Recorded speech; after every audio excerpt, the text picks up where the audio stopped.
আসসালামু আলাইকুম, সবাই কেমন আছেন? নিশ্চয়ই ভালো আছেন। আজকে আবারও চলে আসলাম আরেকটি নতুন বিষয় নিয়ে, সেটা হলো পাসপোর্ট। আপনারা যারা সৌদি আরবে আছেন, তো আপনাদের অনেকেরই এমআরপি থেকে ই পাসপোর্ট বানাতে চান, অনেকের পাসপোর্টের মেয়াদ চলে গেছে, পাসপোর্টের মেয়াদ বাড়াতে চান, অনেকের পাসপোর্ট হারিয়ে গেছে, সেটা করতে চান।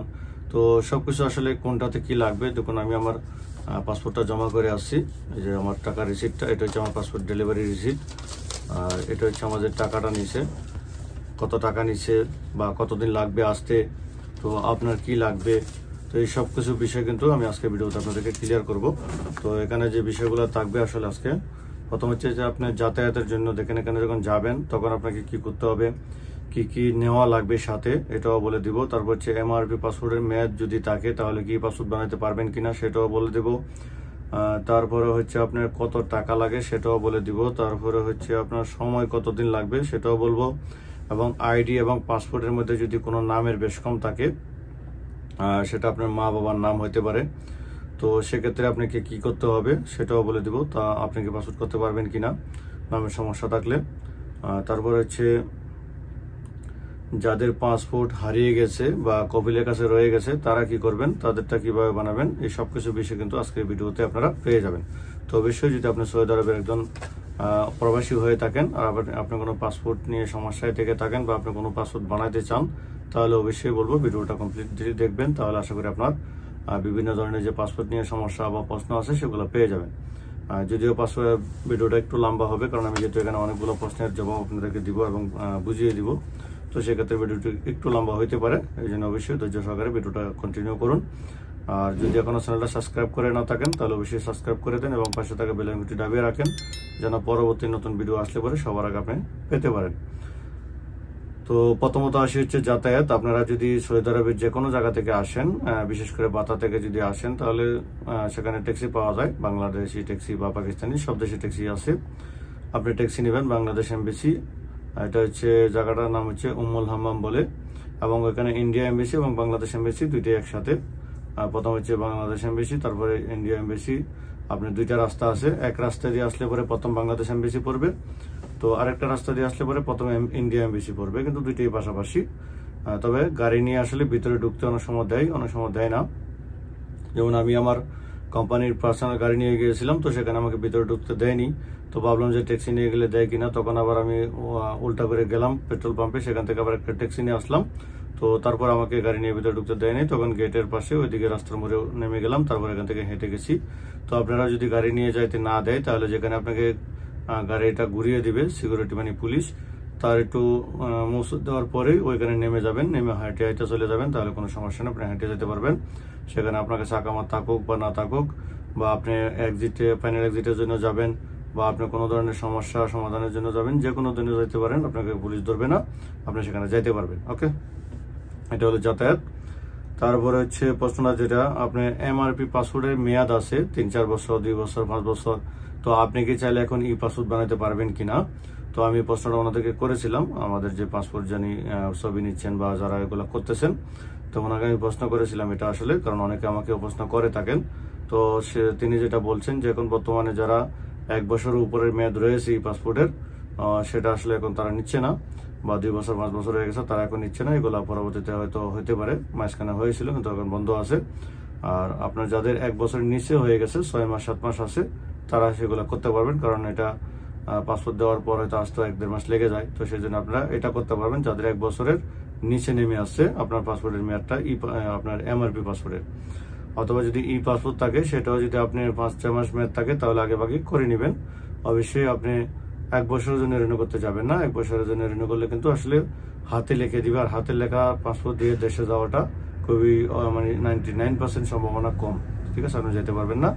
এই জন্য আপনারা পাসপোর্টটাকে সঠিক মতে 5 বছর বা 10 বছরের জন্য অরিজিনালি রিনিউ করে নেবেন, হাতের লেখা রিনিউ করবেন না, তাহলে আপনার টাকাটাও অপচয় হবে, আসা যাওয়ার সময় অপচয় হবে, সবকিছু অপচয় হবে, এখানে আপনার কোনো কাজে আসবে না, শুধু আকামা লাগানোর জন্য কাজে আসবে যদি আপনার আকামার মেয়াদ না থাকে, আর সেটা আর্জেন্টলি হয় যেন আপনার আকামা মেয়াদ করতে হবে।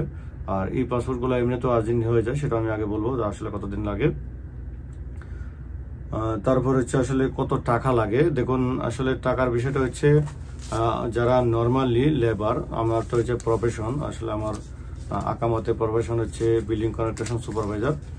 আর যেহেতু সেখানে আপনার প্রফেশনগুলা দেখে তারপর টাকাটা নির্ধারিত করা হয়। তো আপনার এখানে কি কি লাগে আমি আসলে সেটা বলছি। দেখেন এখানে আপনি কি কি নিয়ে যেতে হবে।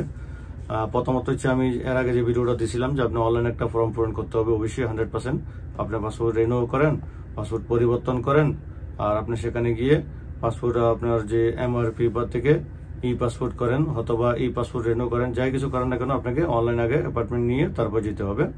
তো অনলাইন অ্যাপয়েন্টমেন্ট নেওয়ার পর আপনাকে এই পেপারগুলো আমি এখানে দেখাইতেছি। দেখেন এই পেপারগুলো কিন্তু আপনাকে 100% প্রিন্ট আউট করতে হবে। তো আমি একটা ভুল করেছিলাম, এখানে আমার একটা পেপার যে এই পেপারটা কিন্তু আমি মানে প্রিন্ট আউট করছিলাম না, বাকি যে 3টা পেপার সেটা প্রিন্ট আউট করছিলাম। আসলে এই পেপারটা আমার প্রথমত ডাউনলোড হয়েছিল না বা আমি বুঝতে পারি না, সেই জন্য। তো আপনারা এটা করবেন না, আপনাদের এই 4টা পেপার কিন্তু 100% ডাউনলোড করে প্রিন্ট আউট করে নিতে হবে এবং যেন ক্লিয়ার বোঝা যায়। তারপর হচ্ছে আপনার আকামার ছবি নিতে হবে, যাদের আকামা আছে। যাদের আকামা নেই, আফসির আকামা আছে, সেটা আফসির আকামা হোক অথবা আপনার যে হাতে আকামা থাকে সেটা হোক, যে কোনো একটা আপনাকে ফটোকপি সাথে নিয়ে যেতে হবে। এখন যাদের আকামা একেবারে হয়ই নাই তাদের তো আসলে কিছু করার নাই। তাদের কাছে যদি বিএমইটি কার্ড থাকে, আপনার যে বাংলাদেশ থেকে আসার সময় যে এয়ারপোর্ট ক্লিয়ারেন্স কার্ডটা দেওয়া হয়, আমি এখানে দেখাতেছি এরকম। তো এই ধরনের কার্ড থাকলেও আপনি কিন্তু ওই কার্ডের ফটোটা নিয়ে যাবেন এবং ছবি করে নিয়ে যাবেন। আর ফটোকপি মোটামুটি ওর ভিতরে করা যায়, কিন্তু অনেক সময় করা যায় না। তো সেটা আপনি বাহির থেকে করে নিয়ে যাওয়াটাই ভালো, কারণ আমারটা যে সমস্যাগুলো হয়েছিল সেটা আমি ভিতর থেকে করেছি। পাসপোর্টের ফটোকপিটা তো নিয়ে গেছিলাম, আপনার পাসপোর্টের ফটোকপিটা অবশ্যই নিয়ে যাবেন এবং আপনার বাংলাদেশি এনআইডি কার্ডের ফটোকপিটাও সাথে নিয়ে যাবেন এবং আপনার আকামার ছবিটাও লাগবে, মানে ফটোকপিটা লাগবে। এবং এই যে অনলাইনে যে আবেদন করবেন ফর্মগুলো, সেগুলো ফটোকপি অবশ্যই লাগবে। সবগুলো ফটোকপি আপনি বাইরে থেকে করে সাথে করে নিয়ে যাবেন। ওকে, তারপর হচ্ছে আসলে কত টাকা লাগে সেটা হচ্ছে আমার যে প্রফেশন, সেই প্রফেশনের জন্য 520 রিয়াল লাগছে। আমার এখানে যদি রিসিপ্টটা দেখাইতেছে আপনাদেরকে, দেখেন আমার এখান থেকে মানে $125 520 রিয়াল নিয়েছে তারা, যেহেতু আমার একটা প্রফেশনাল পাসপোর্ট। আর যাদের একেবারে নর্মাল লেবার তাদের লাগবে 350 রিয়াল। ঠিক আছে, 350 রিয়াল লাগবে। সেটা আপনার যদি এমআরপি থেকে ই পাসপোর্ট করেন সেক্ষেত্রে আপনার সময় কত লাগবে এখানে হচ্ছে যে আসলে সময় লাগার বিষয়টা হচ্ছে মানে 21 দিন, 21 থেকে 40 দিন। আমারটা হচ্ছে 40 দিন লাগবে। যাদের আগে থেকে ই পাসপোর্ট রয়েছে, শুধু রিনিউ করবেন বা নতুন পাসপোর্ট বানাবেন, তাদের লাগবে হচ্ছে 21 দিন সময়। তো আমাদের যেহেতু এমআরপি থেকে ই পাসপোর্টে কনভার্ট করবে, সেক্ষেত্রে আমাকে 40 দিন সময় দিচ্ছে তারা। তো 40 দিনের ভিতরে চলে আসবে বলছি ইনশাল্লাহ, আশা করি। আর যাদের ই পাসপোর্ট রয়েছে আগে থেকে, তাদেরটা লাগবে হচ্ছে 21 দিন সময়। 21 দিনের ভিতরে আপনাদের পাসপোর্ট পেয়ে যাবেন। তো এইটা হলো সময়ের বিষয়। টাকার বিষয়টাও বলে দিলাম। তারপরে হচ্ছে আপনার আইডি কার্ডে এবং আপনার যে বর্তমান পাসপোর্ট আছে ওইটার সাথে আপনার কোনো একটা গরমিল রয়েছে, সেটা আপনার নামের সাথে যদি আপনার নিজের নামের সাথে হয় বা আপনার বয়সের পরিবর্তন থাকে পাসপোর্ট এবং এনআইডি, তাহলে কিন্তু আপনার পাসপোর্ট বানাতে পারবেন না। আগে আপনাকে এনআইডিটা সংশোধন করতে হবে অনলাইনের মধ্যে, অথবা আপনি যদি দেশে যান, দেশে গিয়ে যে কোনোভাবে আপনার কথা হচ্ছে আপনার এনআইডি কার্ডটাকে সংশোধন করতে হবে। করার পরবর্তীতে আপনি পাসপোর্ট বানাতে পারবেন, নতুন পাসপোর্ট। আর কথা হচ্ছে এখন যদি আপনার মা বাবার নামের সমস্যা হয়, যেমন আমারটা হয়েছে আমার পাসপোর্ট এবং আমার আইডি দুইটাতে আমার মায়ের নামের একটা অক্ষরের একটু বেশ কম আছে, মানে আমার পাসপোর্টে হচ্ছে একটা অক্ষর নেই আর আইডিতে একটা অক্ষর আছে। তো সেক্ষেত্রে আপনাকে একটা অঙ্গীকারনামা দিবে, ওইখানে একটা অঙ্গীকারনামা পেপার দিবে। ওই পেপারটায় আপনার অ্যাড্রেসটা লিখতে হবে, আপনার পাসপোর্ট নাম্বার, আপনার নাম ঠিকানা লিখে আপনার যে নামটার সমস্যা, আপনার মা অথবা বাবা, আপনার স্ত্রী যার নামের সমস্যা রয়েছে ওই নামটা লিখে ওইখানে একটা ফর্ম দিবে। এই ফর্মটা ফিল আপ করে নিচে সিগনেচার করে পাসপোর্টের সাথে জমা দিতে হবে। এটা হচ্ছে যদি আপনার মা বাবা অথবা আপনার ফ্যামিলি, আপনার ওয়াইফের নামের কোনো বেশ কম থাকে সেই ক্ষেত্রে। কিন্তু আপনার নিজের যদি কোনো সমস্যা থাকে, আপনার নিজের বয়সের সমস্যা দেখা গেছে পাসপোর্টে 1991 আর আইডিতে রয়েছে 1980 বা 82, তাহলে এরকম বেশ কম থাকলে হবে না। অবশ্যই আপনাকে আগে আইডি কার্ডটা পাসপোর্ট যেটা আছে সেটার বরাবর সেম সেম করতে হবে, তারপর গিয়ে আপনি নতুন পাসপোর্ট বানাইতে পারবেন। ওকে, আশা করি বুঝতে পারছেন। তবে মা বাবার নামের যে সমস্যাগুলো আছে সেই জন্য আপনাকে পাসপোর্ট বানাইতে কোনো সমস্যা হবে না। সেখানে একটা অঙ্গীকারনামা দিবে, সেটাতে সিগনেচার করে জমা দিলে সেটা হয়ে যাবে। তারপর হচ্ছে যাদের পাসপোর্ট হারিয়ে গেছে, পাসপোর্ট হাতে নাই বা কপিলের কাছে রয়ে গেছে, তারা কি করবেন, অবশ্যই আপনাকে পাসপোর্টের ফটোকপিটা লাগবে 100%। এখন যদি আপনার কাছে ফটোকপিও না থাকে সেক্ষেত্রে তো অবশ্যই একটু মহাবিপদ, কারণ সেক্ষেত্রে আপনাকে জন্ম নিবন্ধন এবং যদি আপনার কাছে আকামার ফটো থাকে, আকামার ফটো এবং আপনার কাছে যদি বিএমইটি কার্ড থাকে সেই বিএমইটি কার্ড, এগুলোর সাথে নিয়ে অবশ্যই আপনি তাও অনলাইনে আগে আবেদন করে নিতে হবে। যদি পাসপোর্টের নাম্বারটা তো অবশ্যই বিএমই কার্ডে থাকে, তো বিএমইটি কার্ড থেকে আপনার পাসপোর্টের নাম্বারটা আপনার আবেদনের মধ্যে যুক্ত করবেন। তারপর এইগুলার সাথে নিয়ে ফটোকপি করে সবগুলো ফটোকপি নেবেন সাথে, সবগুলো ফটোকপির সাথে নিয়ে তারপর ওনাদের কাছে যাবেন। সেক্ষেত্রে গিয়ে ওখানে আলোচনা সাপেক্ষে আপনার আসলে পাসপোর্টটা কিভাবে হারাইছেন, কেন আপনার কাছে ফটোকপি নেই, তারা এগুলোকে তদন্ত করবে, আপনার কাছে ইন্টারভিউ নিবে। তখন তারা যদি মনে করে যে হ্যাঁ আপনার পাসপোর্টটা অরিজিনালি হারিয়ে গেছে বা আপনার কাছে কোনো ফটোকপি নেই, তাহলে সেক্ষেত্রে তারা কি করবে বা কিভাবে করতে পারেন সেই বিষয়ে তারা আপনাকে সহযোগিতা করবে। এটা হচ্ছে মেন কথা।